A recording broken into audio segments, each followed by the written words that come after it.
Mega princess Niharika Konidela విడాకుల విషయంలో కొన్ని రోజుల క్రితం సోషల్ మీడియాలో వైరల్ అయింది. అసలు అంత గొప్పగా పెళ్లి చేసుకుని అప్పుడే విడాకులు ఎందుకు తీసుకుంది అంటూ నెటిజన్లు దీన్ని హాట్ టాపిక్ గా డిస్కషన్ మొదలుపెట్టారు. ఇక తాజాగా ఒక ఇంటర్వ్యూలో పాల్గొన్న నిహారిక తన పెళ్లి గురించి, విడాకుల గురించి ఆసక్తికర స్టేట్మెంట్స్ చేసింది.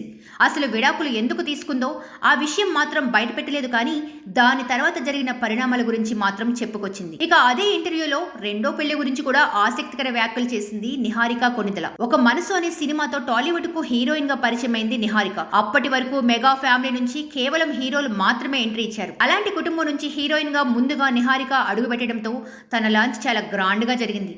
ఇక పెళ్లి ఫిక్స్ అవ్వగానే సినిమాలకు దూరం ఆ విషయంపై తను తాజాగా స్పందించింది. పెళ్లి అవ్వగానే హీరోయిన్స్ సినిమాలు మానేస్తారని అందరూ ఎందుకు అనుకుంటారో తెలియదంటూ చెప్పుకొచ్చింది.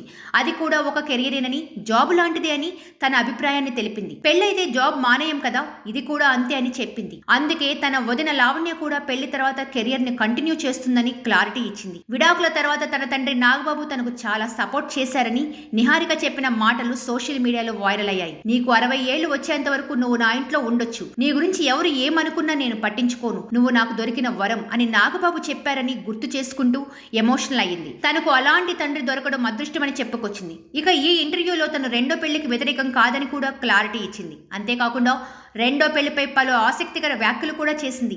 నేను బ్లాక్ చేయలేదు, అలా అని దాని వెనుక పరిగెత్తడం లేదు, అది వచ్చినప్పుడు చూద్దాం, ప్రస్తుతం అయితే కెరియర్ మీద ఫోకస్ పెడుతున్నాను అంటూ రెండో పెళ్లి గురించి ఆసక్తికర వ్యాఖ్యలు చేసింది నిహారిక కొణిదెల.